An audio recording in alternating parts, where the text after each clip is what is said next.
Hello, welcome to another edition of Transatlantic Tea Time.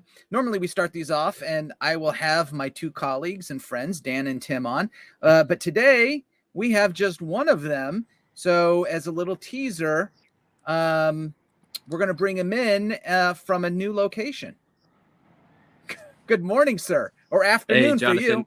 you. Yeah, late afternoon for me, although the sun is still out. Yeah, I'm hello from Paris. iDS are back on the continent. It's good to be here. Yeah, that's awesome. We've been waiting for this day. I know you've got some special connection to France, and so maybe you can share that. And we've already seen your first travel faux pas, the getting used to doing this. No AirPods or earbuds right now.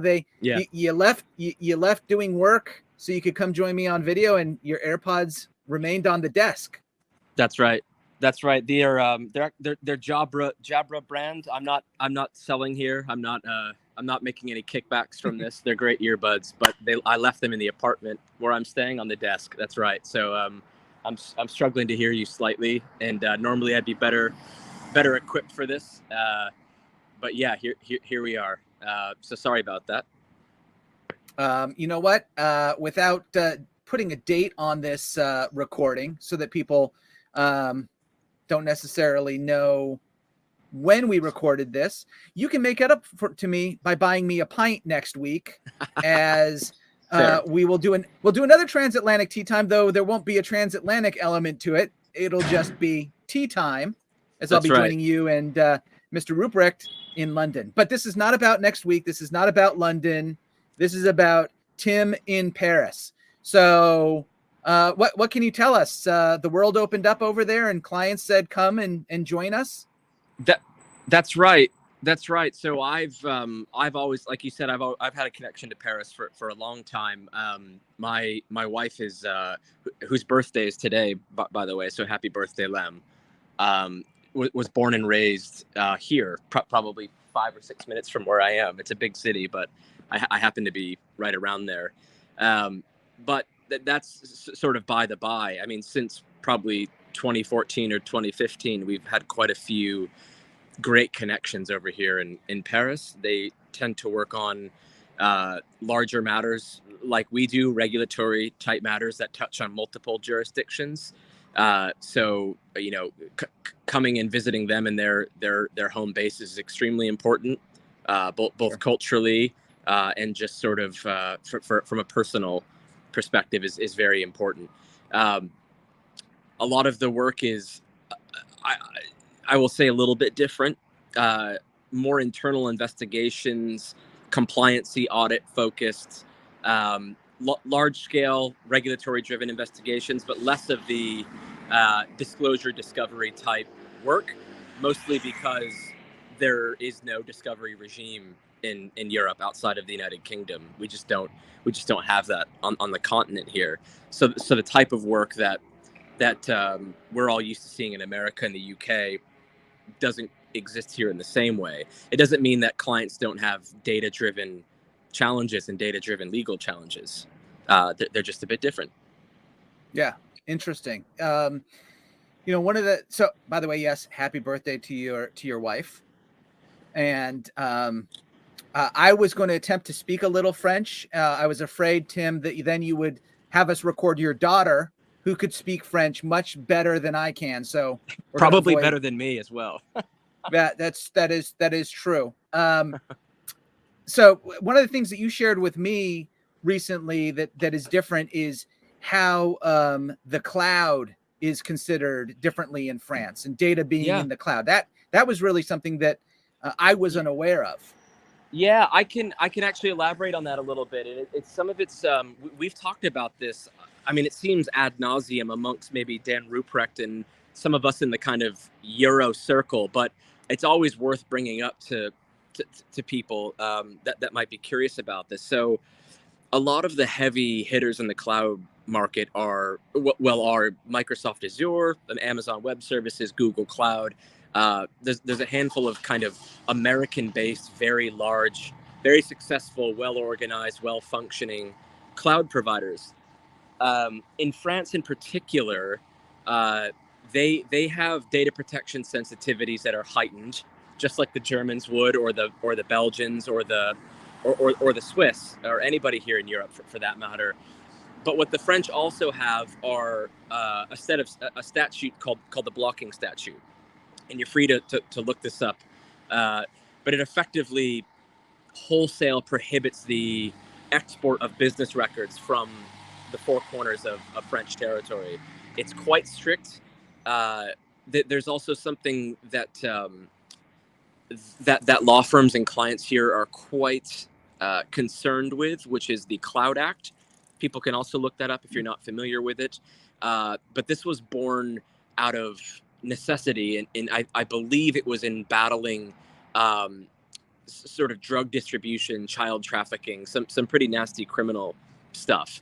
And I believe the original intent was to secure the right to obtain data hosted on cloud providers like Microsoft Azure if such criminal offenses were thought to be transpiring. So long story short, European, particularly French law firms and clients are afraid of the DOJ, Reed, FBI, or National Security Agency, NSA, being able to reach into American-owned environments because of the American companies cooperating with those big government agencies. So they prefer to have servers and data centers inside the country, either physically or perhaps using something like OVH Cloud, which is very similar to AWS, but is wholly French owned, wholly French operated, and meets certain standards and criteria that they prefer. Now, I can objectively say some of that might be a perception issue, but when this many clients and this many people are bringing it up casually in conversations, where are my data stored when you're working in France? It's the tail end of every conversation we have. So it's not a one-off concern, and it's treated very differently. In the UK, we tend to be a little more in the middle. So we might follow American trends in terms of how we deploy technology, but the rest of the continent is still, and perhaps rightly so, a little more conservative about where their data is stored and who might have access to it, even just from a perception standpoint. Does that? Yeah, so I like I said, I found that interesting, and the marketing side of me sits there and says this is their version with respect to data storage is buy local. Yeah. Right. Yeah. You mentioned that one company that's very French owned, operated, all yes. of that. So you had some good meetings. Yes. But on a personal level, with this connection you have to France, I'm wondering, what was the one thing you missed the most about not going to France? Start with that one.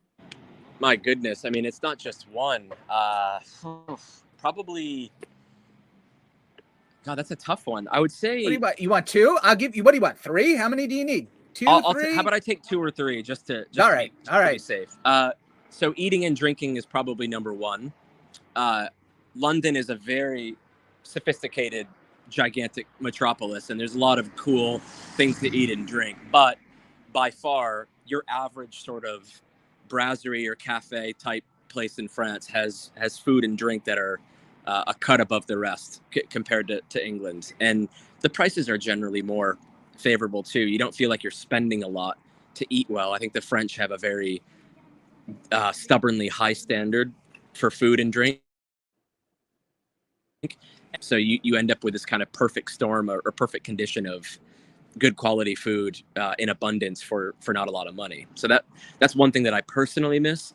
And probably just the walkability of this city. London's also very walkable, probably bigger in area than Paris.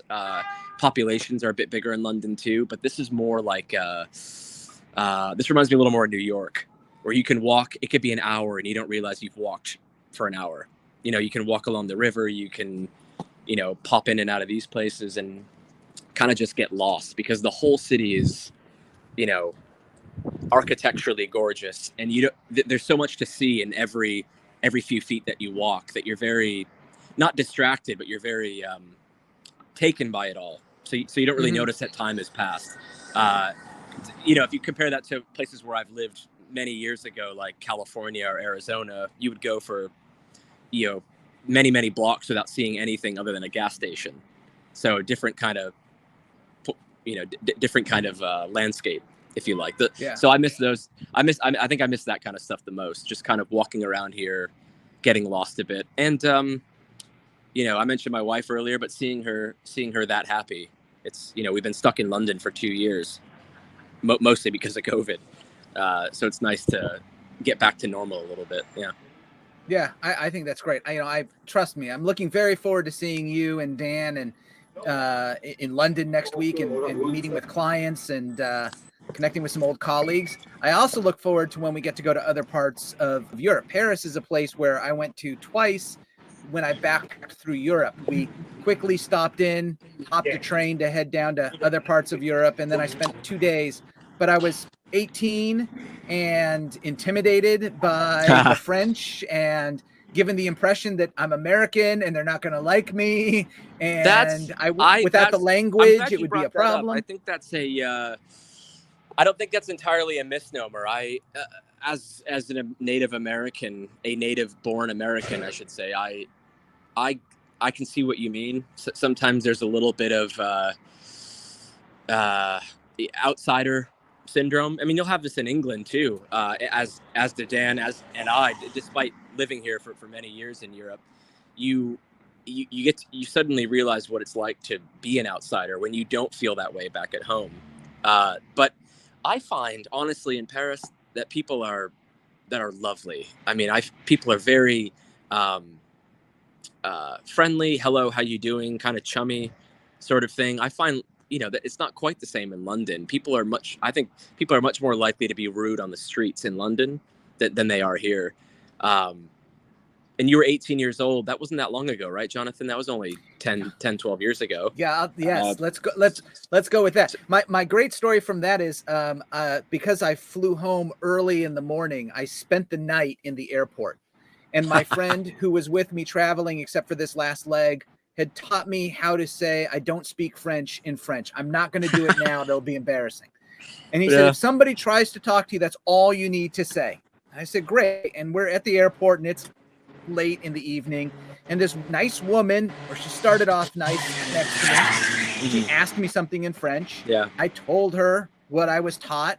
She asked me again. I repeated myself, and then she got very angry.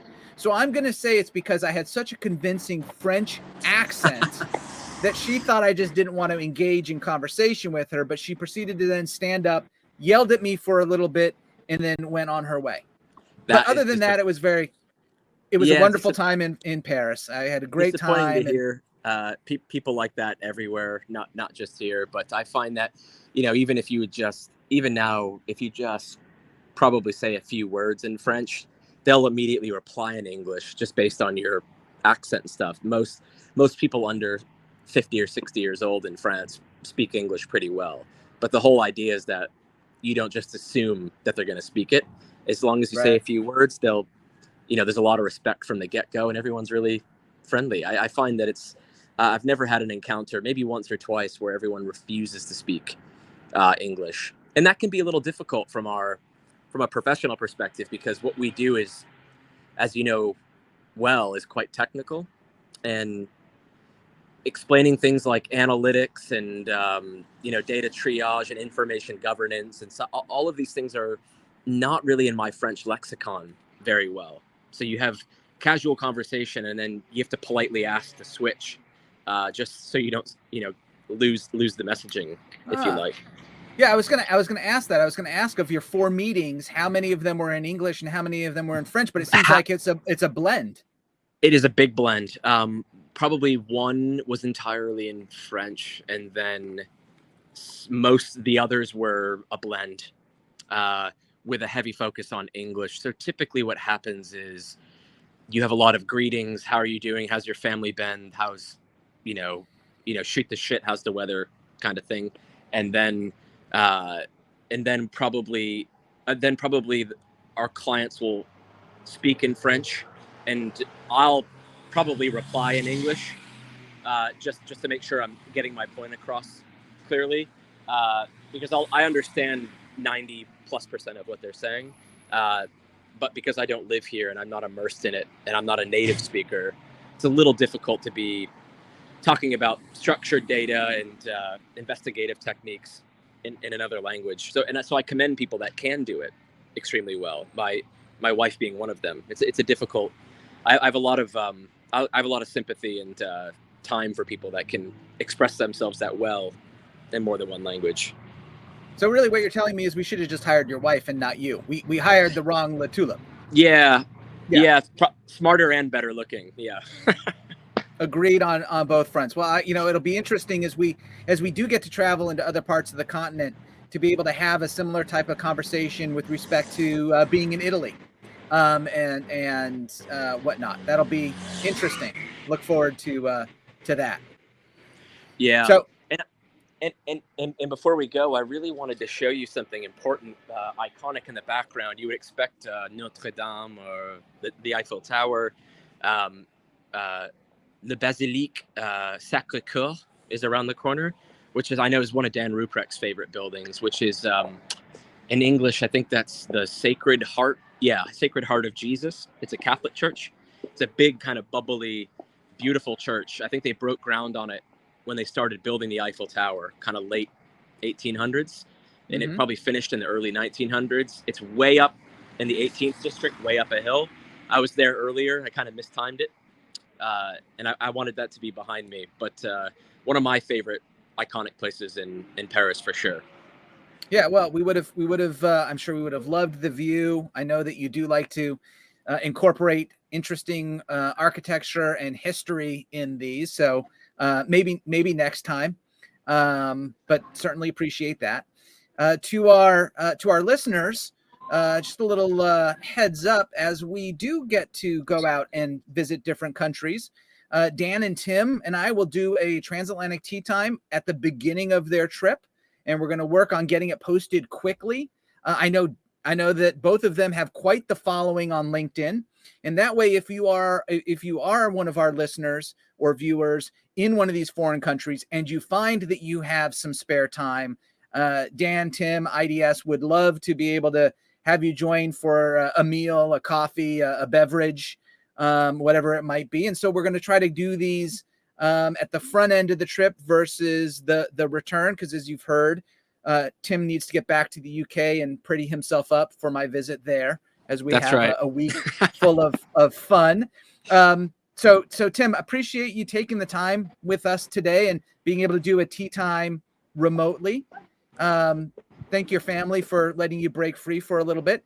For those of you who this is your first Transatlantic Tea Time, please feel free. I encourage you to sign up and subscribe to our podcasts, the audio versions from wherever you pull your podcasts down from. And you can go to our YouTube channel, iDS TV, and subscribe there to see the video version of this. Well, my friend, another country box ticked for us for our tea times.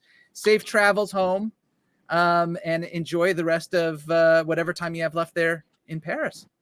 Thanks, my friend. Mille merci et bonne journée. Oh, see, that's my French. Take care. Thanks again, everyone. Man. Appreciate it.